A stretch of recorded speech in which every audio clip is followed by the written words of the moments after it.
Bonjour et bienvenue sur ce premier podcast créé et réalisé par Les Soirées du Loup. Aujourd'hui, on va parler d'un sujet important qui touche des millions de personnes dans le monde et en France, à savoir la solitude et l'isolement social. N'importe qui, n'importe où, peut se sentir seul ou socialement isolé. À tous les âges et dans toutes les régions, la solitude et l'isolement social ont de graves conséquences sur notre santé physique et mentale, ainsi que sur le bien-être de nos communautés et de notre société.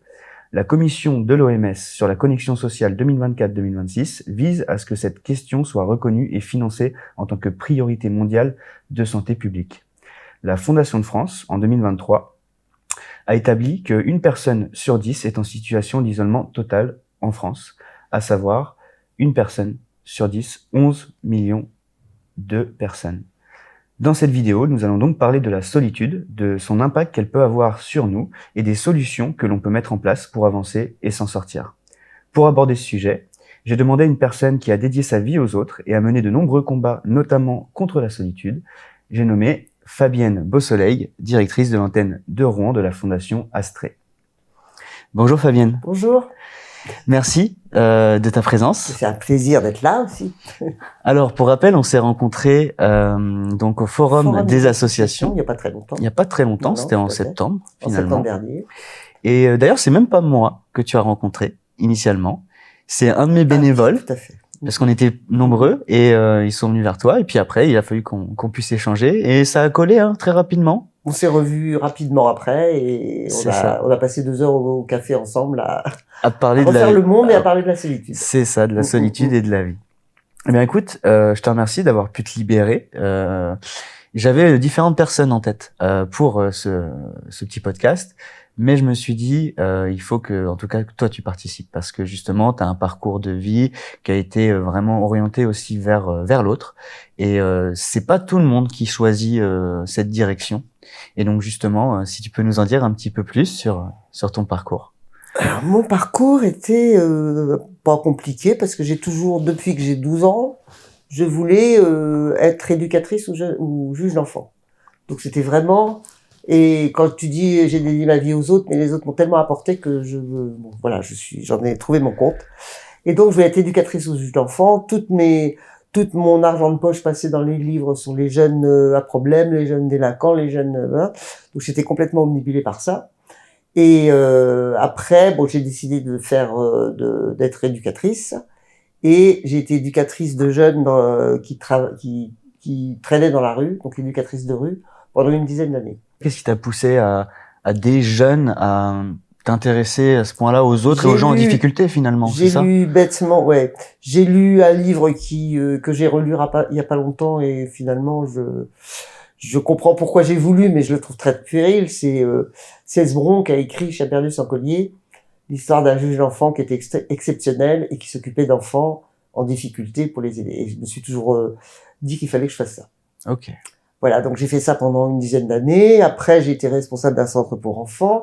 Après, j'ai été responsable aussi d'un service de TISF, c'est-à-dire technicienne d'intervention sociale et familiale. C'est des filles qui sont formées, enfin des personnes, parce qu'on a eu une fois un garçon, mais en général, il y a beaucoup plus de filles, pour intervenir dans des familles en difficulté, pour apprendre à des parents à être parents, en fait. Ah oui. Donc, c'est des interventions qui durent une demi-journée ou voire deux demi-journées, pour montrer aux parents comment il faut qu'ils s'y prennent pour les enfants, comment les aider à bien gérer leur maison et leurs enfants, et leur montrer qu'on peut faire un câlin à un enfant sans culpabiliser parce qu'on fait pas autre chose. Enfin, des tas de choses que, voilà. Donc, l'éducation, c'est vachement, c'est la base, c'est vachement important. Complètement. Et donc, c'est vrai que j'ai beaucoup travaillé dans la prévention. Et là, TISF, c'est aussi, j'étais responsable d'un service de 45 TISF sur le département. Quand même. Et puis après, j'ai pris ma retraite.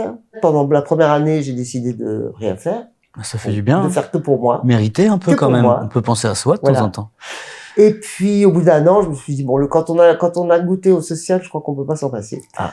Donc, j'ai cherché une association qui luttait contre le harcèlement des enfants à l'école. J'ai rien trouvé à Rouen qui me correspondait, et j'ai entendu parler d'une association qui s'appelle Astrée, qui a un volet qui s'occupe des enfants isolés à l'école, et un volet écoute pour les personnes solitaires. Parce que la solitude à l'école existe aussi. Ah bah, totalement, ouais. Donc voilà comment je suis rentrée à Astrée. Et donc, tu as créé l'antenne. Et j'ai créé, donc ça n'existait pas avant, cette association.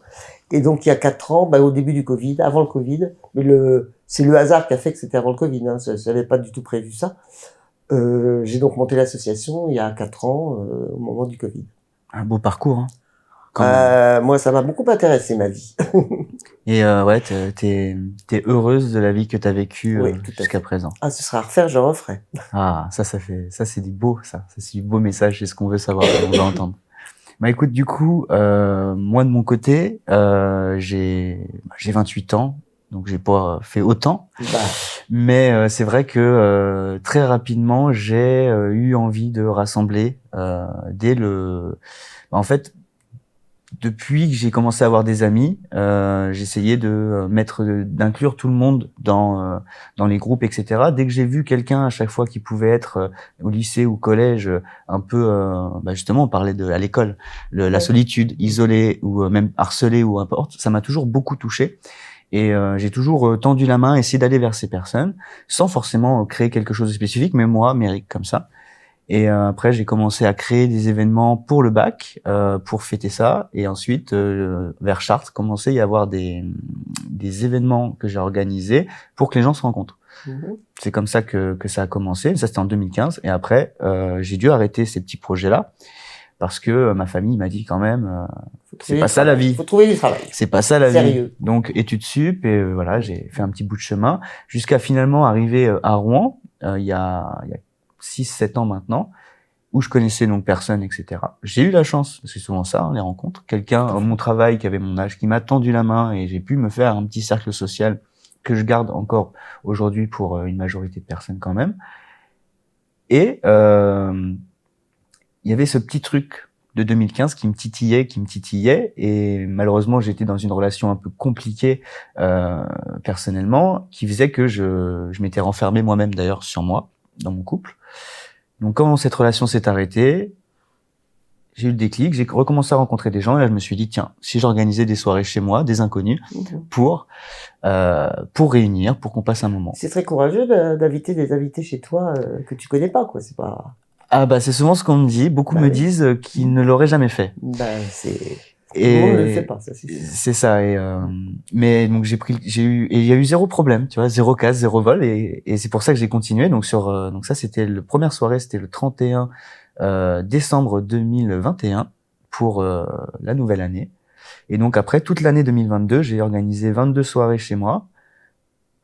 Et pour la suite, j'ai créé une communauté, et ça on y reviendra un petit peu après, parce que du coup, toi et moi, on lutte, hein, à notre manière, à notre échelle, contre la solitude. Et donc justement, on va pouvoir un peu évoquer tout ça par la suite. Alors, si ça te convient, on va parler, je vais énoncer un petit peu des chiffres en lien avec la solitude et l'isolement social. D'accord. On va commencer peut-être par différencier qu'est-ce que l'isolement social et la solitude, parce que c'est pas exactement la même chose. Donc la principale différence entre l'isolement social et la solitude, c'est la façon dont les gens la perçoivent. L'isolement social est caractérisé par l'absence d'interaction sociale régulière, et la solitude est quant à elle une émotion, à savoir qu'on peut être accompagné, être entouré, mais se sentir seul. On peut aussi être seul et avoir envie d'être seul. Donc en fait, le problème, c'est de souffrir de solitude. Tout à fait. Voilà. Parce que la solitude en soi, c'est même même nécessaire. Bien sûr, il y a des moments où il faut être seul, il y a des moments. Et si quelqu'un a envie de vivre seul et de voir personne, et qu'il vient comme ça, c'est à partir du moment où les gens n'en souffrent pas, c'est pas un problème. Exactement. Une personne est isolée lorsqu'elle ne rencontre pas physiquement les membres de 5 réseaux de sociabilité. Donc on a le travail, la famille, les relations amicales ou professionnelles et les milieux associatifs. Ils nous disent que 12% des Français se trouvent en situation d'isolement total et une personne sur 3 n'a aucun ou qu'un seul réseau de sociabilité. Quand on entend qu'un seul réseau de sociabilité, moi je ne sais pas, mais je me dis directement soit le travail, mais principalement la famille, certainement. Les amis. Tu penses que un seul réseau de sociabilité, des personnes qui peuvent avoir plus les amis que la famille en Bon, premier? ça dépend des âges déjà. Ça dépend de l'âge de la personne. Il y a aussi un truc qui est assez pervers, c'est les réseaux sociaux qui faussent complètement les choses. C'est-à-dire qu'on a l'impression de connaître plein de monde, alors que sur les réseaux sociaux, on connaît personne. Totalement. Et ça, on peut très bien avoir plein d'amis sur les réseaux sociaux et personne dans la vie courante, quoi. À noter justement que dans la petite phrase que je viens de lire, c'est une personne est isolée lorsqu'elle ne rencontre pas Ouais. physiquement. Voilà, tout à fait. Physiquement. Et effectivement, les réseaux, on a des centaines d'amis sur les trucs, mais enfin, on les connaît pas. C'est donc, aussi pour ça que le sujet de la solitude est très tabou. C'est-à-dire qu'on n'ose pas dire qu'on est seul. Parce que tout le monde a plein d'amis plein d'amis. Et puis il y a beaucoup de plus le paraître aujourd'hui Tout à fait, bien aussi. sûr. On se montre en avant avec les plus belles, les plus beaux endroits où on était en vacances, avec le sourire. On montre rarement Tout à fait. qu'on est mal. Et d'un côté, enfin, ça peut se comprendre, mais d'un autre côté, du coup, dire qu'on va pas bien, alors qu'une semaine avant, on avait le sourire jusqu'aux oreilles, c'est un peu comme si on se tirait une balle nous-mêmes dans le pied, et après derrière, on a encore plus de difficultés à exprimer les problématiques qu'on peut rencontrer, notamment de solitude. Je continue. Bien sûr. Alors, l'isolement social et la solitude ne nuisent pas seulement aux individus, ils ont également un impact négatif sur des communautés et des sociétés entières. Les recherches montrent que leur sécurité, leur prospérité et leur gouvernance efficace dépendent grandement de la qualité des liens sociaux au sein des quartiers, des lieux de travail, des lieux de vie, etc. À tel point que finalement, si on a individuellement, il y a moins de solitude et les gens se parlent plus facilement et se sentent mieux, globalement, toute la société y gagne. Certainement. Si les gens dans le même immeuble qu'eux savaient qu'il y avait quelqu'un seul et aller le voir régulièrement, etc., ça changerait déjà toute la philosophie de la vie. Enfin, si chaque personne s'occupait aussi de ses voisins, il y aurait moins de solitude. Et les gens seraient mieux. Complètement. Et puis après ça, se génère et se crée aussi l'entraide. Ah, j'ai besoin de ci, j'ai besoin de ça. En plus, on est à côté. Bien sûr. Et ça, c'est formidable. Et ça change la vie Et puis, ne pas se sentir seul, c'est quand même un grand cadeau par rapport à ceux qui le sentent, qui ont ce ressenti. Selon une étude IFOP de janvier 2024, 44% des Français disent se sentir seuls de manière régulière, dont 18% fréquemment, voire tous les jours ou presque. Ce sentiment de solitude est particulièrement élevé chez les 18-24 ans, où 62% d'entre eux expriment régulièrement cette sensation, soit plus de 6 sur 10 qui disent que la solitude est pour eux une source de souffrance. Souffrance. Bien sûr. Ça peut amener à des conduites addictives, à des drogues, à l'alcool, à tout ça. Bon. Voilà. On a l'impression, quand on souffre de solitude, je parle surtout pas des gens qui ont envie d'être seuls, hein, ou qui supportent ça. Mais à partir du moment où on souffre de solitude, on a l'impression d'exister pour personne. On a l'impression de plus exister, en fait. D'être inutile. D'être inutile. Et ce qui est fou, c'est que le pire, moi je trouve, c'est quand on est entouré, donc on a de la famille, on a des amis, mais qu'on se sent seul quand même. Ça peut arriver aussi. Et on se sent encore moins légitime de dire qu'on est seul, parce qu'on ne l'est pas en réalité. Bien sûr. Mais on l'est pas physiquement. On l'est pas physiquement. Oui, c'est ça. Parce que moi, j'y vois plutôt le côté, on est incompris. Je pense que quand on souffre de la solitude, alors qu'on est entouré, c'est que je pense que dans le fond, il y a peut-être un sentiment d'incompréhension qui nous entoure. On n'a pas le feeling, le lien suffisant. C'est un peu mon point de vue à ce niveau-là, mon ressenti. Moi, je pense pas que ce soit ça, parce que moi, je pense que les gens, c'est pas qu'on est incompris, c'est que non, mais il y a des gens qui sont timides, qui n'osent pas dire ce qu'ils pensent, même à leurs amis, à leur famille, qui n'osent pas parler. Donc, je pense pas que ce soit de l'incompréhension. Je crois que on a l'impression d'être rejeté. C'est aussi un sentiment qu'on a. C'est très psychologique. Ouais. C'est très psychologique, de toute façon. On essaie d'expliquer quelque chose qui n'est pas très explicable. C'est vrai. Non, mais c'est voilà, c'est quand on souffre de solitude, c'est une maladie aussi. Enfin, ouais, en soi, ouais. En soi. Mais bien qu'elle c'est pas reconnu. C'est pas reconnu. C'est ça, c'est pas reconnu. Bien sûr. Et du coup, justement, des derniers paragraphes, c'est les impacts vraiment aussi que peuvent avoir donc l'isolement social et la solitude. On parle d'impacts graves, encore sous-estimés sur la santé et la durée de vie. Les personnes dépourvues de liens sociaux courent un risque plus élevé de décès prématuré, L'isolement social et la solitude sont également liés à l'anxiété, la dépression, au suicide, la démence, et peuvent aussi augmenter le risque de maladies cardiovasculaires et d'accidents vasculaires cérébraux. C'est Très poussé, là. ouais. Et en soi, c'est vrai que quand on parle solitude ou isolement social, c'est pas du tout ça qui nous vient. On s'imagine que on est triste, juste comme ça, on est triste et puis que ça va passer d'une certaine manière. Alors que ça pousse beaucoup de personnes, ça peut pousser beaucoup de personnes au suicide même. Mais bon, ça c'est l'extrême.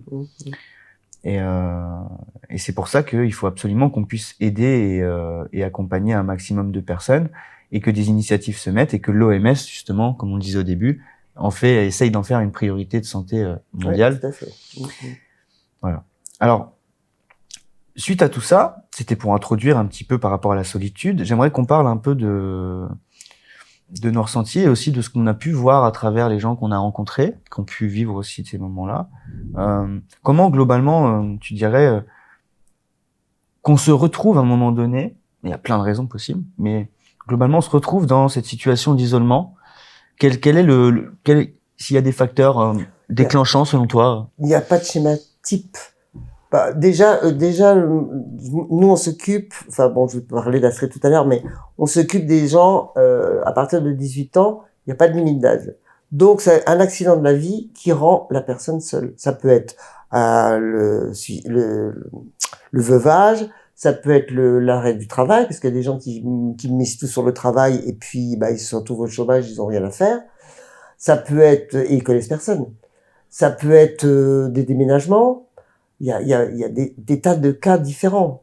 Donc c'est pas pareil que on parle souvent de l'isolement des personnes âgées, mais il n'y a pas du tout que les personnes âgées. Il y a des gens qui déménagent et qui connaissent plus personne, ou qui déménagent avec leur mari puis après ils se séparent. Donc ils sont tous les deux séparés, donc ils sont tous les deux seuls. Nous on a des personnes il y a une dame qui nous téléphone, elle a son mari dans la pièce d'à côté. Comme tu disais tout à l'heure, il y a des gens, voilà. D'accord. Mais elle souffre de solitude parce que elle n'arrive plus à communiquer avec son mari travaille, elle s'occupe des enfants, elle a rien à dire le soir quand il rentre, lui parle de son boulot et elle se sent seule, elle a besoin de parler. Ça, bon, voilà. Des jeunes femmes avec des enfants et des petits-enfants qui passent leur journée à s'occuper des petits-enfants. Elles font plus d'activités, elles connaissent plus personne, et bon, voilà, c'est vraiment toutes les solitudes possibles. Tu vois, j'avais pas pensé, par rapport à ça, du coup, comment, on va dire les jeunes mamans, tout ça, qui restent plutôt à la maison pour s'occuper des enfants, et du coup, ils vont rapidement. C'est vrai que je me souviens quand je travaillais avant, celle qui était en congé mat, elle venait de temps en temps le midi manger avec les anciens collègues et tout, parce qu'il y avait vraiment ce besoin justement de continuer de nouer. Bien sûr. Mais après, quand tu reviens, les gens continuent leur vie. Toi, t'arrives avec un enfant, t'as une vie différente, et il faut que tu te dépêches le soir pour rentrer, etc. Ça peut te couper des autres aussi. Ouais, non, complètement. Et puis quand les enfants deviennent plus grands, ou même quand les enfants sont petits, tu peux souffrir de solitude. Est-ce que on aurait des signes, comment repérer un peu qu'on commence à tomber dans l'isolement, vraiment de se refermer, etc. Les signes, que ce soit pour les proches ou pour la personne en elle-même, si elle se reconnaît, et du coup qui lui dit alerte rouge, il va falloir que j'agisse pour essayer de pas aller encore plus loin dans cette solitude, cet isolement. Moi, c'est surtout pour les enfants, par exemple, à l'école. Si un enfant change de comportement, ou si un enfant, par exemple, avait des très bonnes notes et tout d'un coup, il se met à avoir des mauvaises notes, change de comportement, devient agressif alors qu'il était sympa, enfin, des choses comme ça, là, il y a un problème de solitude. Alors, ça peut être du harcèlement, mais on va pas parler de harcèlement parce que c'est le sujet à la mode, etc. Mais ça peut être la solitude. Il se remet en retrait, il veut plus que les autres l'acceptent. En fait, il veut se retirer. Et qu'est-ce que ça veut dire? Donc ça, c'est des signes, pour les enfants, c'est assez visible. Pour les enfants. Et par exemple, en général, par exemple, moi pour les jeunes, etc., c'est si quelqu'un a osé à un moment donné venir à mes sorties et qu'il avait l'air bien et tout, et que motivé à sortir, et que d'un coup on le voit plus pendant un temps de temps, moi je le repère. Et du coup, j'essaie d'avoir ce réflexe de faire un petit message. Hello, comment tu vas, etc. Parce que des fois, c'est juste qu'ils kiffent leur vie. Au contraire, Voilà. Oui, Tant tout à mieux. fait. Mais des fois, c'est juste qu'ils passent effectivement par une période vachement dure et qu'ils sont repartis à se renfermer. Et en plus, c'est facile de se renfermer aujourd'hui parce qu'on a tout le confort, c'est vrai, chez nous. Bien sûr. On peut regarder la télé, regarder des séries toute la journée et ça va nous occuper. On va pas s'ennuyer. On n'aurait pas tout ça. À un moment donné, on va se dire peut-être on va sortir parce qu'on s'ennuie. Mais donc c'est vrai qu'il faut faire attention. C'est ce que je disais tout à l'heure, les changements de comportement. Ouais, c'est ça. Le changement de comportement des gens, on se rend compte s'ils souffrent de quelque chose. C'est de la solitude ou d'autre chose, mais souvent. Et du coup, clairement, si on est en mode là, on commence à se renfermer, on est peut-être sur le volet se dire déjà on a une souffrance qu'on va pouvoir reconnaître, on va se dire je me sens pas bien et tout, et qu'on commence à dire à des gens qui nous proposent non je viens pas, peut-être que le réflexe de se dire force-toi à sortir, force-toi à y aller, pas tout le temps, mais faut pas que la flemme prenne le dessus peut-être. Ouais. C'est vrai qu'on est bien chez soi sous la couette à regarder la télé, ça c'est clair. Hein. Ouais. Non, mais comme tu disais tout à l'heure, le fait de ne pas rencontrer personne physiquement, il y a un manque de la journée. On rencontre personne de la journée. Donc déjà, si ça fait une semaine qu'on n'a pas trop rencontré de gens, on peut se dire c'est pas normal, c'est pas bon, et je suis en train d'enclencher quelque chose qui va peut-être être difficile de s'en défaire aussi, parce que en plus de ça, quand on crée une rupture sociale d'isolement, on s'isole, tout dépend de la durée, mais j'ai remarqué c'est vachement dur après pour les personnes qui essayent d'en ressortir. Il y en a, ils perdent un peu les codes, ils ont encore plus peur, une anxiété sociale qui se crée aussi.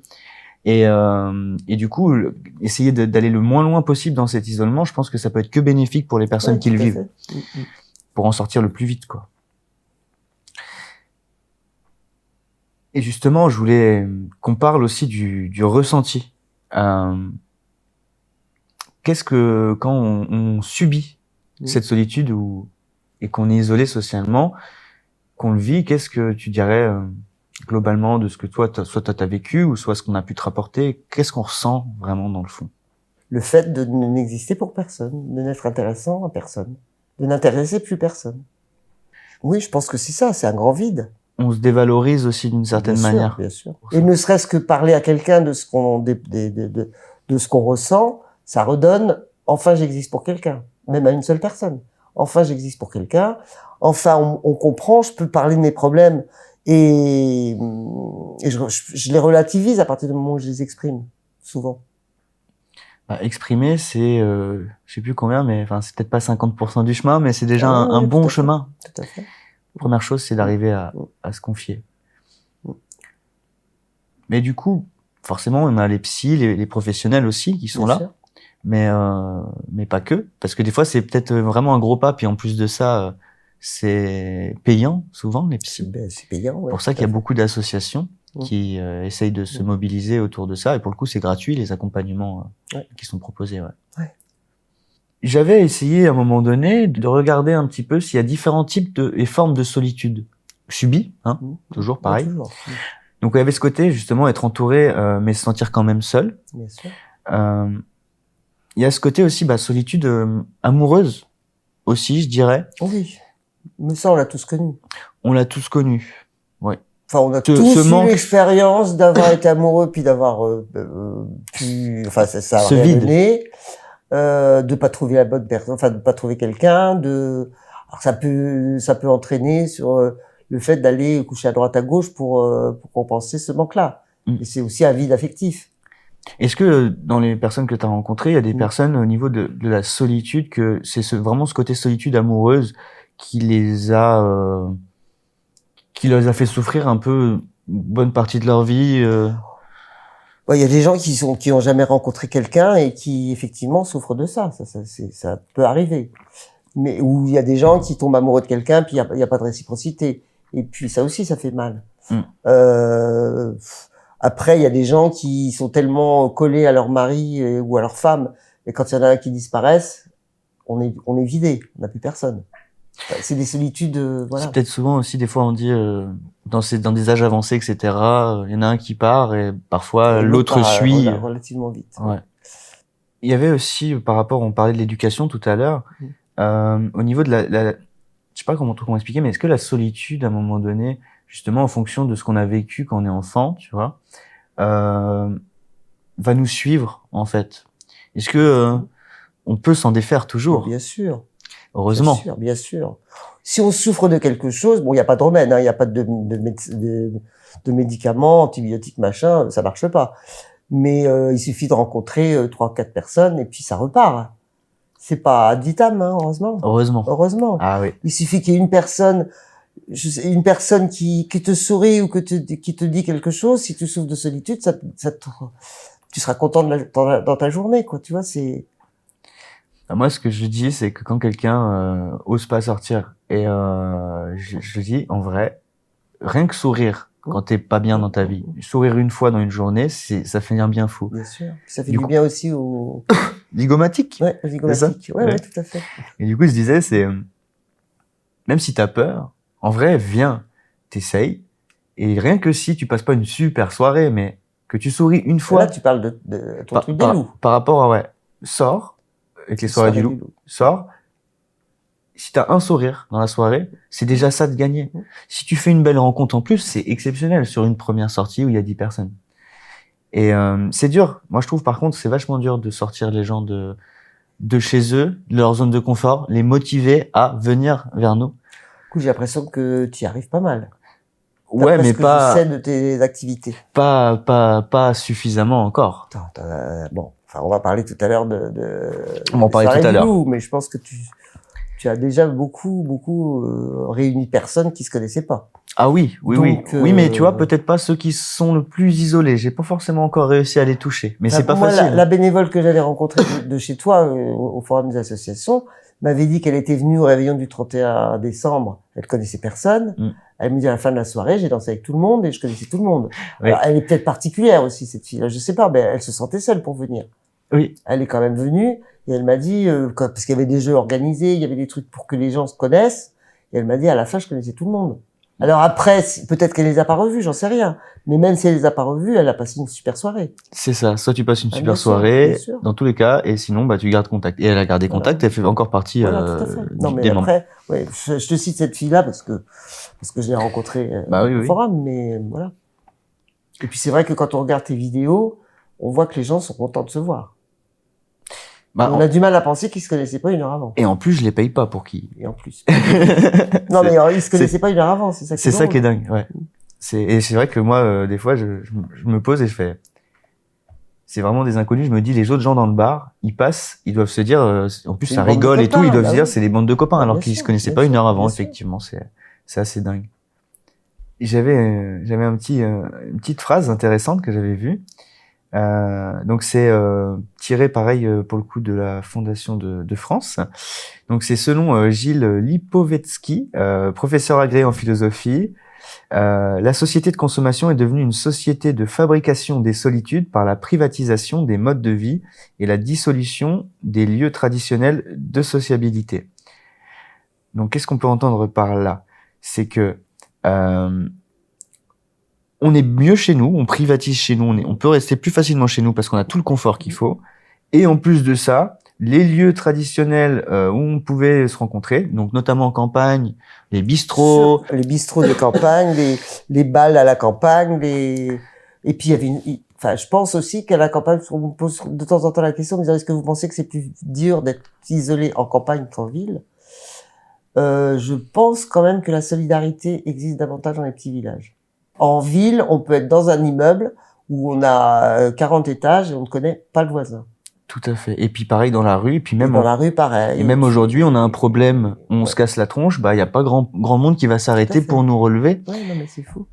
Et du coup, des fois justement, on ressent encore plus la solitude quand il y a plein de monde autour et qui ne nous prennent pas en compte finalement. Ouais. Donc effectivement, peut-être qu'en campagne, c'est plus Moi, c'est ce que je pense, mais bon, je sais pas, mais bon, je sais rien, mais je pense que c'est il y a encore une solidarité, il y a encore les grands-parents qui sont pas loin, souvent. Enfin, il y a aussi le fait qu'autrefois, il y avait les grands-parents qui vivaient avec les parents, avec les enfants.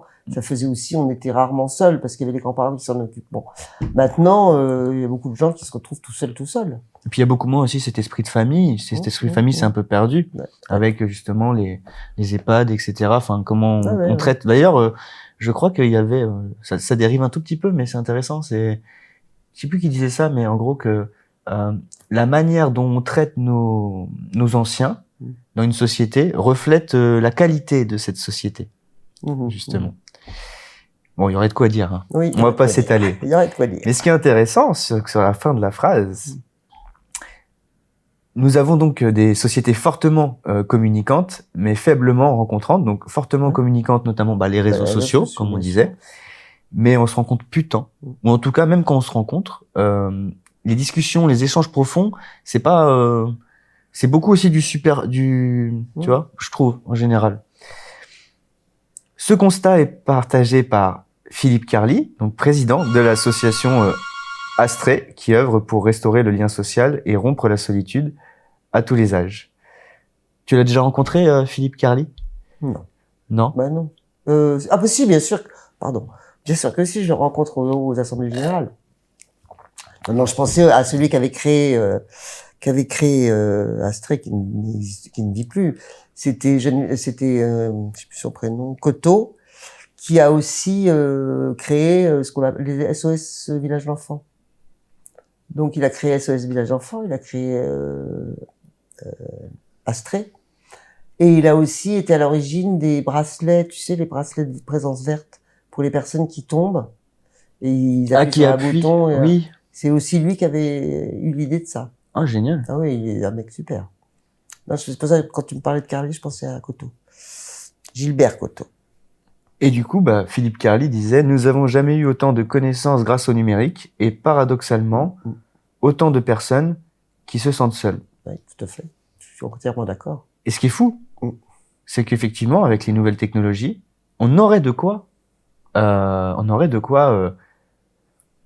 nous mettre en lien par aussi affinité, valeur. Enfin, je veux dire, il y a plein de choses qui pourraient se faire. Et au final, c'est un truc un peu... Il y a quand même tous les réseaux maintenant, les mythiques et les trucs comme ça aussi maintenant. Oui, mais tu vois, ce qui me gêne, ce qui me gêne avec ça, c'est que c'est justement orienté argent, financier. Amour aussi. Non. Oui, non, amour, mais au-delà de ça, c'est la plupart de ce genre de choses, il y a une partie financière derrière. Non, mais je savais pas que c'était payant. C'est payant? Par exemple, si on parle rapidement sur les volets rencontrer l'amour, c'est ce que les gens recherchent, hein, beaucoup de célibataires, etc. Que ce soit des deux côtés, filles et hommes. Ouais, les hommes, s'ils veulent vraiment pouvoir rencontrer, faire, etc., il va falloir qu'ils payent. Les femmes, c'est moins, parce qu'il y a beaucoup plus de demandes hommes que femmes, tu vois. Mais oui, c'est payant. Et puis, c'est pas donné, hein. Mythique, pareil, c'est payant, Mythique. Je savais pas. Et voilà. Et moi, c'est ça qui me gêne un peu. Oui. C'est le côté financier. Parce que du coup, moi, quand j'ai fait ça, je l'ai fait de bon cœur, je le fais encore de bon cœur. Tout comme toi, t'as toujours essayé de donner de cette manière. Et pour moi, introduire la notion d'argent dans le bien-être, parce que c'est du bien-être, hein, finalement. La rencontre, etc., c'est un peu plus... Ouais. Un peu freiné. Enfin, ça marche pour pas mal de gens, donc... Oui. Après, si on fait une solution payante qui fait que ça change la vie des gens et que les gens sont contents et que tout le monde est content, si tout le monde est content, tout le monde est content. Voilà, tout simplement. Bon, il va peut-être être le temps de parler de nos projets, des solutions et initiatives qui sont existantes, notamment à Rouen, pour aider les personnes qui souffrent de solitude et d'isolement social. Tu peux nous parler d'Astrée, alors, peut-être un peu? Alors, je parlais d'Astrée, donc c'est l'association l'antenne que j'ai montée à Rouen s'appelle Astrée. Astrée, c'était la déesse de la bienveillance. Donc, c'est quand même un beau terme. Donc, c'est une association qui existe depuis, alors je dis toujours 35, mais maintenant ça doit bien faire 38 ou 39 ans, je sais plus. Et qui a été créée donc par Gilbert Coteau pour venir en aide aux personnes qui souffrent de solitude et pour essayer de recréer un lien social auprès de ces personnes. Donc, il s'agit de bénévoles. À Rouen, on est une antenne où on a 18 bénévoles pour accompagner les personnes. Alors, c'est pas du tout accompagner pour jouer aux cartes ou pour faire du Scrabble ou pour aller au marché ou faire des démarches. C'est accompagner dans le sens d'écouter. Écouter les personnes. Donc, les bénévoles qui sont formés à l'écoute sont 1 heure, 1 heure et demie avec la personne, soit en face à face ou au téléphone, pour écouter la personne, pour donner un temps de parole aux gens. Parce que le fait de s'exprimer et de libérer la parole, ça aide souvent les gens à trouver des solutions. Donc, on n'est pas là pour chercher des solutions. On n'est pas là pour donner des conseils. On n'est pas là pour juger, bien évidemment. On n'est pas là pour dire il faut faire ci, il faut faire ça. On n'est pas là non plus pour dire c'est pas grave, madame, Anne perdue, 10 de retrouver. Enfin, voilà. Les banalités, oui. Des banalités. On est là pour écouter la personne. Et ça ça fait souvent un bien fou aux gens. On a déjà écouté plus de 80 personnes à Rouen. Donc il y a un temps, on va pas écouter toute la vie. Donc et puis il faut aussi que les bénévoles aient de nouvelles personnes. Enfin bon. Donc on a déjà écouté 80 personnes et je fais régulièrement des bilans avec les personnes qu'on écoute. Et c'est des trucs. C'est la première fois que je dis que ça. J'avais jamais parlé de ça à personne et là j'en parle à la bénévole. Je sais pas pourquoi. Alors si moi je sais pourquoi, parce que c'est ce que me disent les gens. Hein. Parce que ils savent que c'est à temps limité. Le bénévole, ils le reverront plus à un certain moment et ils osent dire des choses qu'ils n'auraient jamais dites à d'autres gens. Il y a des gens qui me disent mais vous avez trouvé c'est vraiment un ange et c'est la seule personne qui me parle de la semaine. Enfin, je sais pourquoi je m'habille. Alors, quand c'est en physique, enfin, je sais pourquoi je m'habille. Ah ouais. Parce que tous les mardis, je sais pas qui, une machine viendra. Ça leur redonne du sens. Oui, tout à fait. Justement. Quelqu'un m'écoute. Quelqu'un est là. Je suis là pour quelqu'un. C'est ce que j'ai dit plusieurs fois. J'existe pour quelqu'un. Donc alors l'intérêt, l'originalité d'Astrée, c'est que c'est tous les âges de la vie. C'est-à-dire à partir de 18 ans jusqu'à, c'est des pas spécialisés dans une tranche d'âge. Et puis le deuxième, c'est que le même bénévole accompagne toujours. C'est toujours le même bénévole qui accompagne la personne. Donc elle n'est pas obligée de répéter à chaque fois son histoire. Il y a un suivi, forcément.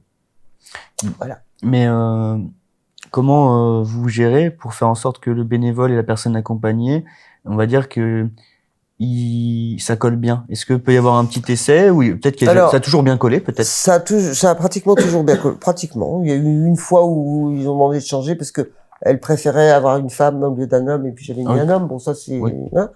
Mais sinon, en général, ça se passe bien. Ils me disent souvent, vous avez bien choisi, alors que je suis pas tellement choisi. Par rapport au planning, c'est pas facile. Finalement, d'une certaine manière. C'est un peu celui ou celle qui est disponible. Enfin, oui. J'essaie quand même de trouver des arrangements.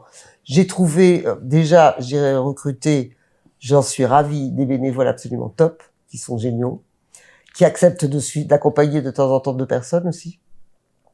Et puis je préviens toujours les personnes accompagnées et les personnes qu'on accompagne, les accompagnants et les accompagnés.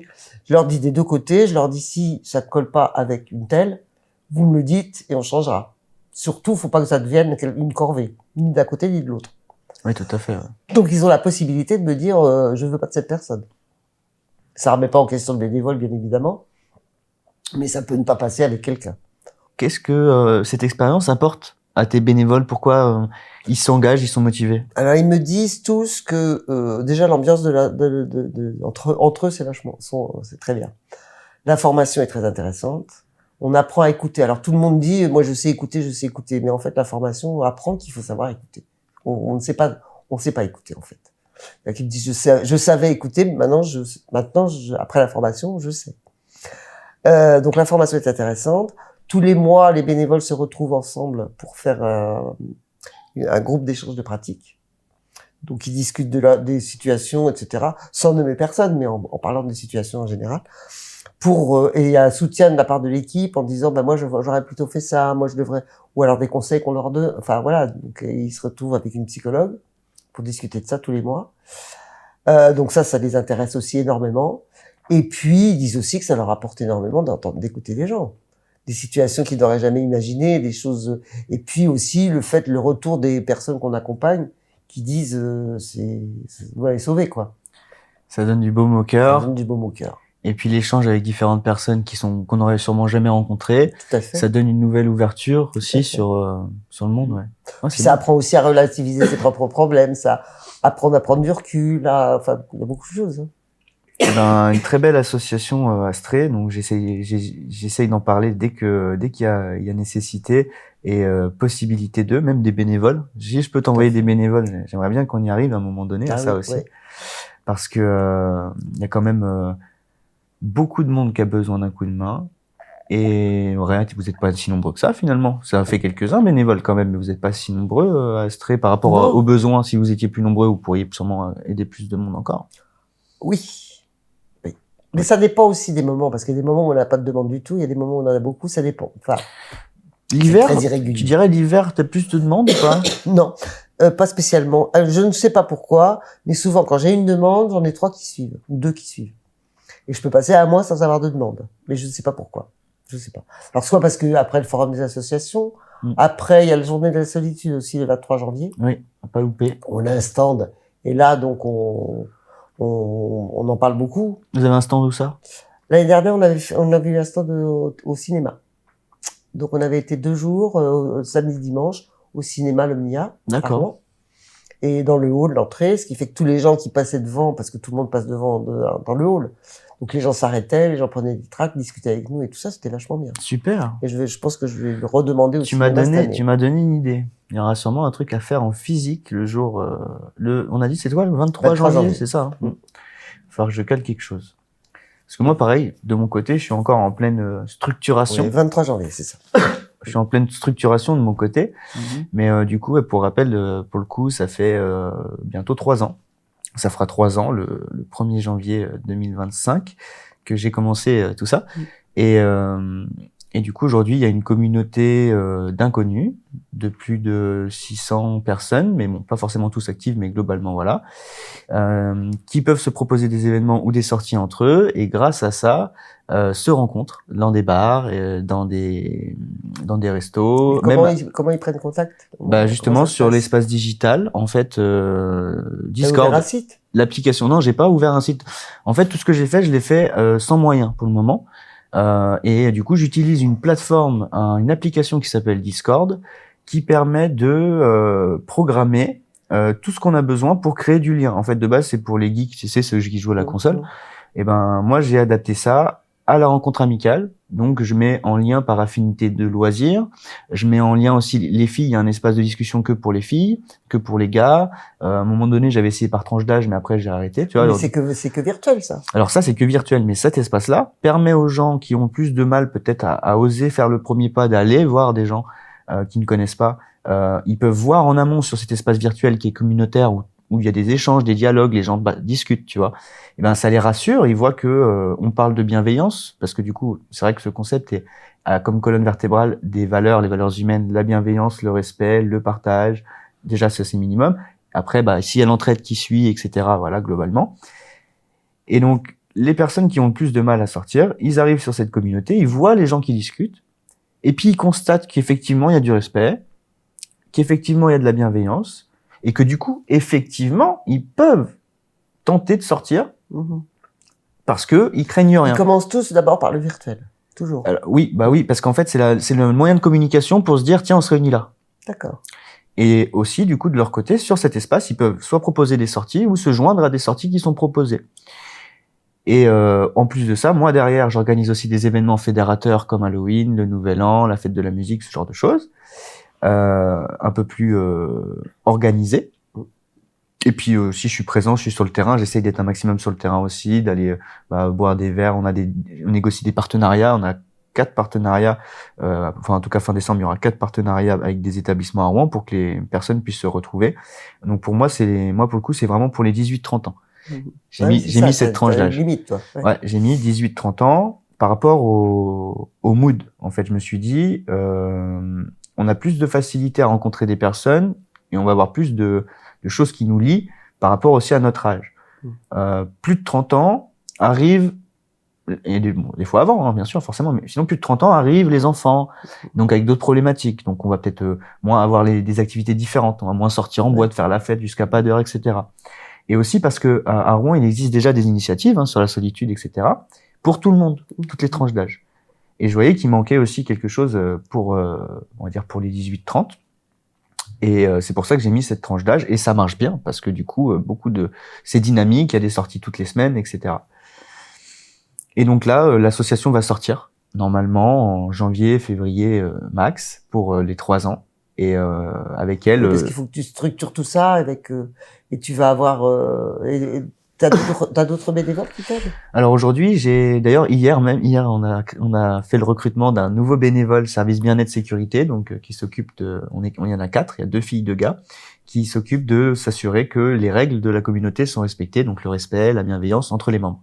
S'il y a un membre qui a un problème avec un autre membre, il peut nous remonter à nous, et ensuite nous, on va instaurer potentiellement un dialogue de médiation, etc., etc. Mais si des règles par exemple, quelqu'un est violent physiquement un jour, ça n'arrive pas, hein, jamais, mais si ça devait arriver, eh ben, nous, derrière, on a l'information et on peut mettre des sanctions en place, à savoir, si c'est de la violence Éviter physique, la personne.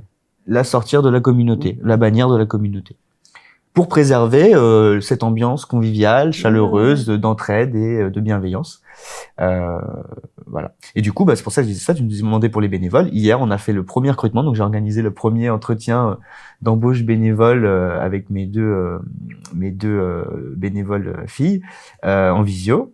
Et donc demain sera annoncé sur la communauté un nouveau membre au service bien-être. Donc c'est super cool. Et mais tu vas arriver à déléguer un peu? Ça, c'est plus dur.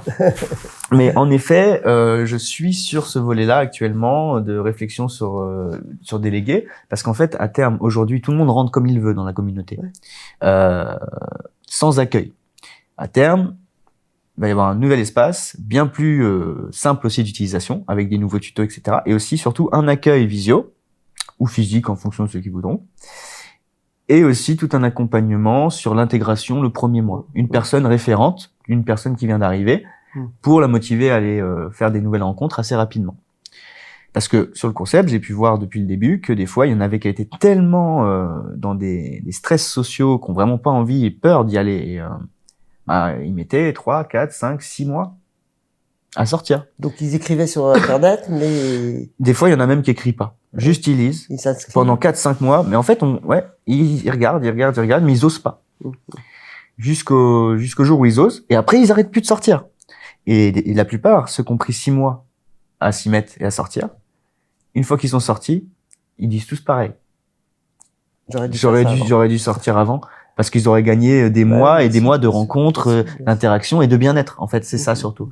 Parce que j'ai fait un petit questionnaire expérientiel où on me dit que 88% des personnes qui sortent gardent contact après la première sortie.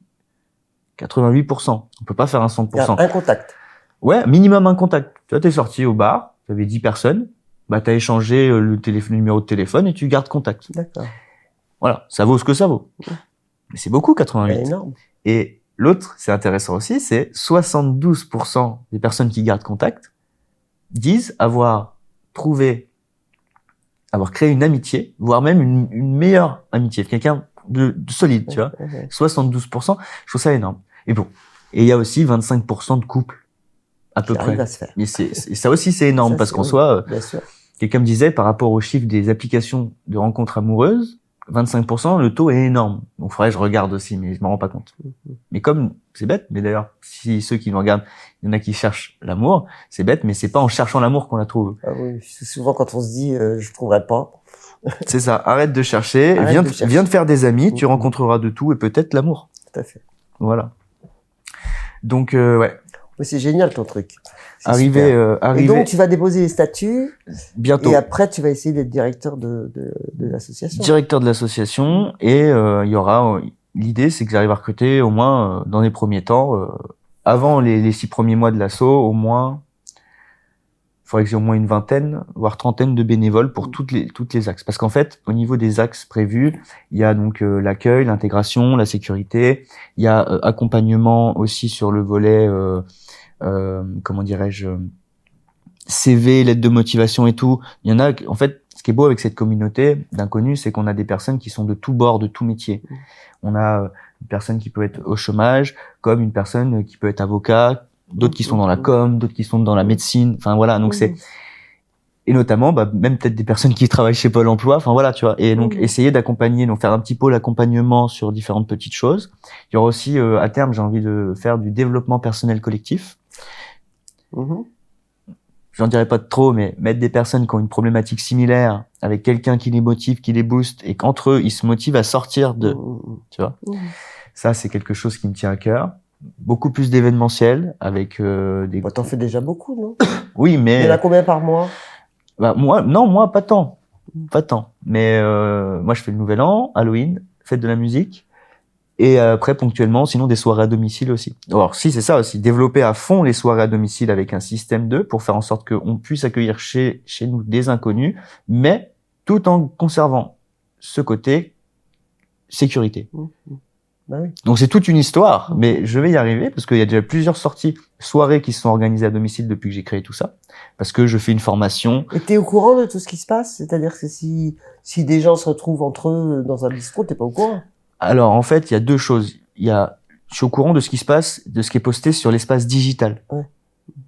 Mais après, les gens qui se sont rencontrés grâce au concept et qui parlent sur d'autres groupes et qui se disent ouais, on se fait une soirée, on se fait une bouffe et tout. En vrai, il y en a beaucoup. C'est exponentiel. Je ne sais absolument pas combien il y en a qui échangent, etc. Parce que c'est pas des choses que je peux suivre. Ouais. Par contre, des sorties sur le concept, je sais plus, mais je crois qu'on doit être au moins à 300 ou 400. Alors peut-être pas 300 ou 400, mais peut-être au moins 300 sur l'année 2024 peut-être. Je te dirais peut-être des bêtises là, mais il y a, tu vois, déjà toutes les semaines, il y a des sorties le mardi et le jeudi depuis le début de l'année. Après, il y a par les autres. Enfin, pardon. Ça c'est le concept, c'est les sorties partenaires, on appelle ça. D'accord. Ou donc par rapport aux partenaires, les membres qui y vont ont un happy hour prolongé, des avantages tarifaires. Ça les motive. C'est vraiment passionnant, puis t'as l'air tellement passionné aussi que c'est super de voir ça. À 28 ans, c'est ça? 28 ans. 28 ans. Pas mal. Pas mal. Mais jamais satisfait. Alors à noter aussi que il y a pas que Astrée et donc les soirées du loup à Rouen. Donc pour ceux qui nous voient ou nous écoutent, à savoir qu'il y a aussi une association qui s'appelle Association des Solos. Je vous invite à aller regarder sur internet. Il y a aussi donc une application qui s'appelle Lize Up, qui permet de faire se rencontrer des personnes de tout âge, qui a fait se rencontrer plus de 500 000 personnes depuis 3 ans. Donc ils ont un beau développement aussi. Il y a une association qui s'appelle Anna, accueille des nouveaux arrivants. Ils sont géniaux aussi. Faut pas hésiter à aller vers eux. Pareil, ils organisent des sorties pour créer du lien, tout âge. Et il y a aussi donc le pot des nouveaux qui est organisé tous les derniers lundis du mois au Saxo, place Saint-Marc à Rouen. J'ai pu m'y rendre une fois. C'était agréable. Il y avait des mais là, c'est personnes de tous tout âges, âge. alors que toi, ta spécificité, c'est une tranche d'âge. C'est ça. Moi, c'est 18-30 ans. Bien que mon objectif à terme, c'est de garder cette spécificité, mais de la dupliquer et de mettre les personnes par tranche d'âge. Donc là, 18-30 ans, après 30, je sais pas encore, 30-45, etc. Mais toujours en tranche d'âge. Et à terme, justement, c'est intéressant parce que tu vois, d'ailleurs, preuve en est, toi et moi, on n'est pas de la même génération, tout à fait, mais on s'entend extrêmement bien. Et d'ailleurs, on mène les mêmes combats, et ça, c'est à retenir. Et donc, le transgénérationnel aussi, à un moment donné, je pense qu'il y aura quelque chose à faire. Moi, j'y vois notamment les personnes en situation de solitude, les personnes âgées sont en situation de solitude, ou même pas forcément, mais et les jeunes qui peuvent l'être aussi. Si les jeunes et les anciens se rencontrent, eh ben, les jeunes vont y gagner aussi en expérience, en dialogue. Les jeunes, ils ont de la force, ils ont encore de l'énergie, donc même sur des choses, des coups de main, les courses, etc. Enfin voilà, il y a plein de choses à faire.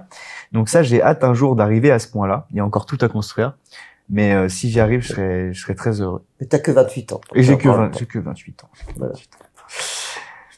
Et donc voilà, on va arriver vers la fin de ce petit podcast. Il faut pas oublier non plus les associations qui SOS Amitié tout à fait. La Porte Ouverte, c'est aussi 2 associations qui font de l'écoute de personnes par téléphone. Non, La Porte Ouverte fait physiquement, mais SOS Amitié c'est par téléphone. La différence avec Astrée, c'est que c'est plutôt un coup dur à un moment, une angoisse à soir, on téléphone à SOS Amitié ou La Porte Ouverte.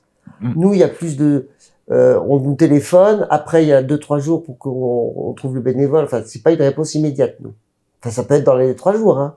Mais c'est pas une réponse immédiate. Je suis angoissé. Ben voilà, madame, vous irez mieux. Enfin, parlez-moi et ça ira mieux. C'est pas comme ça, Astrée. Oui. Donc La Porte Ouverte et SOS Amitié. Donc SOS Amitié, le numéro c'est 09 72 39 40 50, 24 7 jours sur 7. J'avais pu rencontrer une bénévole de SOS Amitié quand j'étais au forum des associations, qui me disait ils ont tellement d'appels qu'ils répondent à un appel sur 5. Donc pour dire que c'est beaucoup trop, voilà. Et d'ailleurs, que ce soit Astrée, que ce soit d'ailleurs les soirées du loup, ou n'importe quel asso, et notamment SOS Amitié à Rouen, recherche des bénévoles. D'ailleurs, tous ceux que j'ai rencontrés au forum des associations, ils recherchent des bénévoles. À mon sens, c'est important de s'impliquer, qui qu'on soit. Donc, faut pas hésiter. Et donc, on disait la porte ouverte. On retrouve sur le numéro sur Internet Bien directement. sûr, bien sûr. Super. Et donc, si on avait peut-être une chose à dire à quelqu'un qui se sent seul, ou qu'est-ce qu'on pourrait lui dire? C'est pas parce qu'on leur dit vous êtes pas tout seul à ressentir ça que ça l'aidera. On va lui dire téléphonez à Astray, téléphonez N'hésitez pas à nous appeler. C'est vrai que je disais tout à l'heure, c'est un sujet tabou de dire je suis seul en 2024, c'est la honte. Enfin, je souffre de solitude, c'est la honte. Et je tire mon chapeau, franchement, à tous les gens qui nous téléphonent pour oser dire j'ai besoin qu'on m'écoute. Personne ne m'écoute, j'ai besoin qu'on m'écoute. Moi, ceux qui osent venir sur le concept, et surtout ceux qui ont pu me dire à un moment donné, j'ai des difficultés à aller vers l'autre initialement, je leur dis bravo pour le courage que tu as eu. Merci d'avoir le courage de te confier, parce que des fois j'ai des échanges en direct, tu vois, tous les nouveaux qui arrivent, je leur fais un message de bienvenue, et des fois il y en a avec qui on va discuter un peu plus ou moins. Et donc faut pas hésiter. S'il y a un message, c'est n'hésitez pas donc à nous contacter, que ce soit Astray ou les soirées du loup, à savoir Fabienne ou moi ou un des bénévoles. On est là nous pour vous. C'est vraiment notre combat, notre mission, et on continuera d'aller au bout pour ça. Et donc les téléphones? Les téléphones, je t'en prie.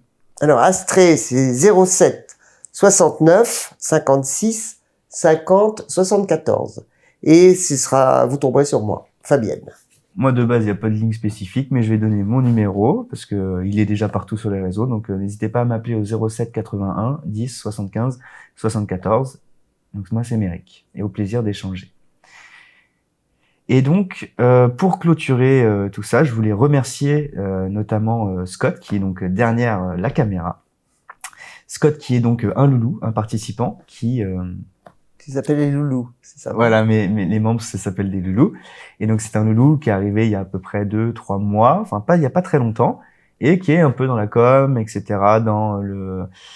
il a le matos, et il m'a dit, bah là, j'ai ce qu'il faut, caméra, micro et tout, est-ce qu'on peut, si tu veux, on peut se faire un truc, si t'as une idée, voilà. Suite à ça, j'ai demandé à Fabienne de me rejoindre, et on a pu créer ça. Et dans le lieu où nous sommes, de base, donc on est au Vicomté, un bar situé place de la Pucelle à Rouen, à l'étage, au premier étage, qui est fermé pour les clients. Et d'ailleurs, à l'heure où on y est, l'établissement est fermé au public. Et j'ai eu l'occasion, donc je remercie Gaël du Vicomté d'avoir ouvert la porte pour qu'on puisse tourner dans un lieu qui est relativement sympa et agréable. Très agréable. Et voilà. Donc un grand merci à tous ceux qui ont contribué à la réussite de ce petit tournage. Eh bien Fabienne, je te remercie encore pour ta présence et pour ton partage sur toutes ces questions de solitude et d'isolement social. On apprend. Eh bien moi je te remercie aussi de m'avoir demandé et je te félicite pour ton enthousiasme et ta spontanéité. Et ça m'a fait très plaisir de discuter avec toi aujourd'hui. J'espère que tu as passé un bon moment. Tout à fait. Et je vous dis à très vite pour de nouvelles aventures.